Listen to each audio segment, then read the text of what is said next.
Well, earlier in the show, Chef John Paul from Le Cordon Bleu shared a baked egg recipe, and now we're moving on to the sweet side of breakfast with orange stuffed French toast, and I just couldn't give back the baby, so that's okay. You hold the baby. So Sayla's with us.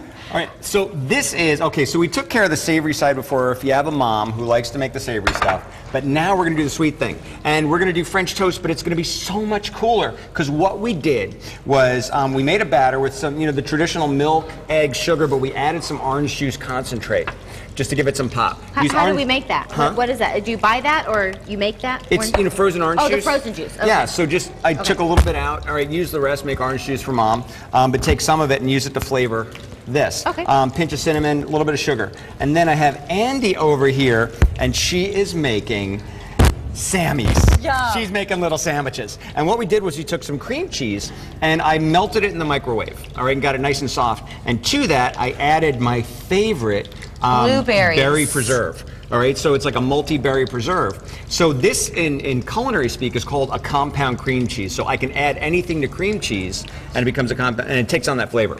So if I wanted to, I could saute some apples with some cinnamon. I could do whole cherries. I could do raisins. I could do chocolate chips. I could do anything. Now you're talking. Mix it into the cream cheese. So the reason I picked the berry is because the cream cheese is kind of rich, and the orange is going to really go well with it. And all we do is we make these little Sammys, and then you can take your favorite cutter and punch them out. You're our favorite cutter. Oh, thank you. Thank you. Go ahead. I don't know what to do with that, but I'm sure it's a compliment. Cut. Okay. Just cut. All right, so this is what I'm doing. All right, so I'm going to make a little heart shape by cutting off the edges and making like a little spear. And then I'm going to go boom, boom. Okay, so it's like a little shield. Okay. And then just cut, boom, boom. You made a little heart. Look how all good right? that is. So think about it. For Mother's Day, if you drop something like that off, and then I'm going to soak them. Oh, and in the that's recipe, I say to soak them for about 30 seconds. And the reason I want to do that is, really, you're making bread pudding. If you think about it, you're making individual bread puddings. So I want this custard mixture to actually go into the bread and just kind of soak in there. So it cooks all the way through.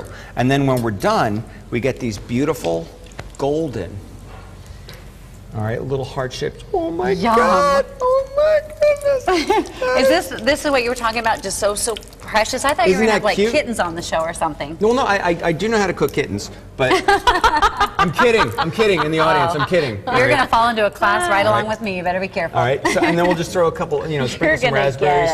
Serve it with syrup or powdered sugar. But imagine if you have that little darling and you bring her in your and you just have her put her hand on a little plate. It's adorable. That's a greeting card. That's a greeting card right there. It's Andy, I don't think I'm looking did you for find some? forks. All right, but this is really nice, and you don't need stopped her before. I know. Andy goes through this stuff like a wood chipper. All right. I have spoons, but it'll So work. it's going to be nice and creamy on the inside, and you will find that you really don't need a whole lot of syrup or anything like that, because it's rich.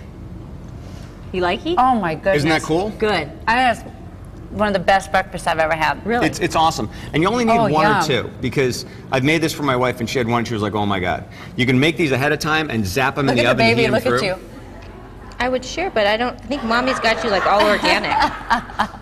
Sorry. God, that's a look she just gave I know, you, I isn't tried to it? offer some bread, but she knows that's not the real deal. Look at this. She's just kind of like, We're gonna have the recipe on our website, but I don't even think we need it because it's so easy. It's so Yeah, that was simple. easy. It's so simple. So this one, the cream spinach, if you don't like spinach, use mushrooms, use whatever you want. Ratatouille, crack that egg in there, cover it with something. You can even use heavy cream just to shield it. A little bit of cheese, pop in the oven, get it nice and crispy. This one, French toast, any kind of filling you want. Mix it with the cream cheese. I'm liking chocolate cream cheese. Yeah, That sounds pretty good. For sure. I don't know how this, I think I left this here. This is the likeness of me. This is Stephanie's self-portrait. And you're 55. I'm Your 55. favorite food is what? Noodles, N-O-D-L-S. Isn't that the way everybody spells it? And they love her because she cooks for you. K-U-K-S. Here we done We with? hope everybody has a wonderful Mother's Day. Thanks for making this part of your day, and we'll have the recipes on SimoneLiving.com.